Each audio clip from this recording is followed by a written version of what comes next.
नमस्कार. 30 दिवस 30 नवीन व्यवसाय दिवस 15वा.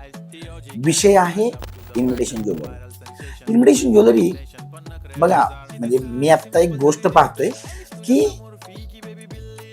70% महिला ओरिजिनल ज्वेलरी घालायचं बंद करायला चालू केलं. हे असे का करतात तो?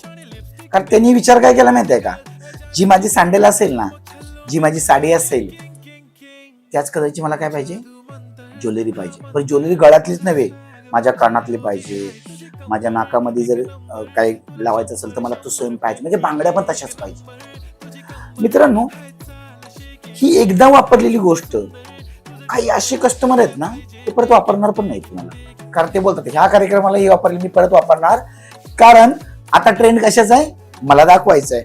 पण ह्या ज्वेलरीची कॉस्टिंग खूप कमी असते, इतरांपेक्षा खूप कमी असल्यामुळे तो कस्टमर तुमचा फिक्स होऊ शकतो. तो काय करतो माहिती आहे का, 12 साड्या असतील 12 साड्यावरती सहज ती गोष्ट घेतो. पण नवीन साडी असेल तुम्हाला आवर्जून काय करतो, बरं यासाठी तुम्हाला मॅन्युफॅक्चरिंग टाकायची गरज नाहीये.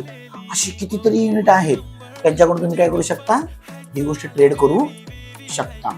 आता हे मार्केट करायचं असेल, माझा एक मित्र आहे, तुम्हाला जर ही गोष्ट पाहिजे असेल तर मी नंबर त्याचा टाकेन याच्यामध्ये.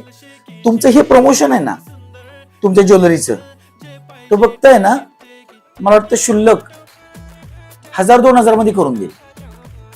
त्याचा नंबर तुम्हाला हवा असेल, ही गोष्ट तुम्हाला फक्त काय ठेवायची, स्टेटसला तुमच्या फेसबुकला टाकायचं. ह्याच्या व्यतिरिक्त काही करायचं नाही, तुमचा ऑटोमॅटिक बिझनेस होणार. थँक्यू.